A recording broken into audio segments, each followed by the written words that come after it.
తెలుగు జాతికి అయోధ్యాపురి అయిన భద్రగిరిలో శ్రీ సీతారాముల కళ్యాణ మహోత్సవం వైభవంగా జరిగింది. శ్రీరామనవమి సందర్భంగా ఈ మహాద్భుత ఘట్టాన్ని వీక్షించేందుకు తెలుగు రాష్ట్రాల నుంచే కాకుండా ఇతర రాష్ట్రాల నుంచి పెద్ద సంఖ్యలో భక్తులు భద్రాచలానికి తరలివచ్చారు. కళ్యాణ వేడుక జరిగే మిథిలా స్టేడియంలో శిల్ప కళాశోభితమైన మండపాన్ని చక్కగా అలంకరించారు. రాష్ట్ర ప్రభుత్వం తరపున సిఎస్ శాంతికుమారి పట్టు వస్త్రాలు, ముత్యాల తలంబ్రాలు సమర్పించారు.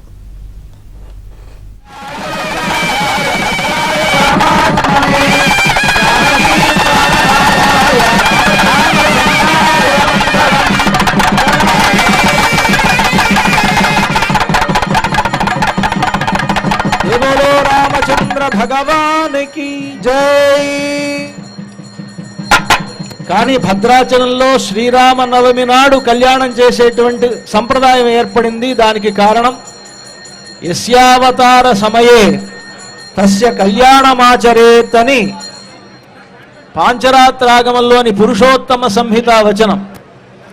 రాముడు అవతరించినటువంటి నాడే కళ్యాణం చేసేటువంటి సంప్రదాయం, రాముడు అవతరించినటువంటి సమయంలోనే కళ్యాణం జరిపేటువంటి సంప్రదాయం భద్రాచలంలో ఏర్పడింది.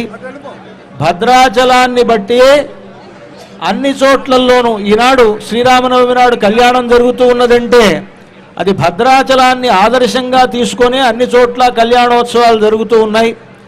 కనుక అలాంటి విశేషమైనటువంటి సీతారాముల కళ్యాణోత్సవాన్ని మనం ప్రారంభించుకోబోతూ ఉన్నాం. స్వామివారి కళ్యాణోత్సవాన్ని అర్చక స్వాములు ప్రారంభించబోతూ ఉన్నారు. ముందుగా విశ్వక్సేన పూజ, పుణ్యాహవాచన కార్యక్రమాలతోటి ఈ కళ్యాణోత్సవం ప్రారంభమవుతుంది. యథావకాశంగా మనం ఈ కళ్యాణోత్సవంలో జరిగేటువంటి ఆ విశేషములను, శ్రీ రామచంద్రమూర్తి యొక్క వైభవ విశేషములను మధ్య మధ్యలో చెప్పుకుంటూ కళ్యాణోత్సవాన్ని ప్రశాంతంగా సేవించుకుందాం. నిజానికి ఈ సంవత్సరం ఒక గొప్ప విశేషం ఉన్నది. అదేమిటంటే మనకు దక్షిణ అయోధ్య అయినటువంటి భద్రాచల ప్రాంతంలో ఎలాగైతే శ్రీరామనవమి ఉత్సవాలు జరుపుకుంటున్నామో ఈ సంవత్సరం మొట్టమొదలుగా అయోధ్యలో కూడా శ్రీరామనవమి రామావతార ఉత్సవాలు జరుపుకునేటువంటి ఒక గొప్ప భాగ్యం మన భారతీయులమైనటువంటి మనందరికీ కూడా కలిగింది. దక్షిణ అయోధ్య అయినటువంటి భద్రాచలంలో అనూచానంగా ఎప్పటి నుండో శ్రీరామనవమి కళ్యాణోత్సవాలు ఇవన్నీ పూజలు జరుగుతూ ఉన్నాయి.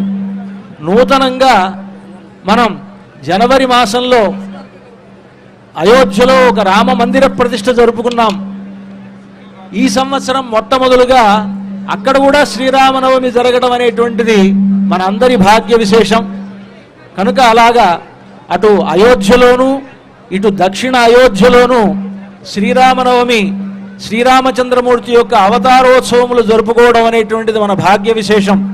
అర్చక స్వాములు కళ్యాణోత్సవాన్ని ప్రారంభిస్తారు. అంతా కూడా సేవిద్దాం.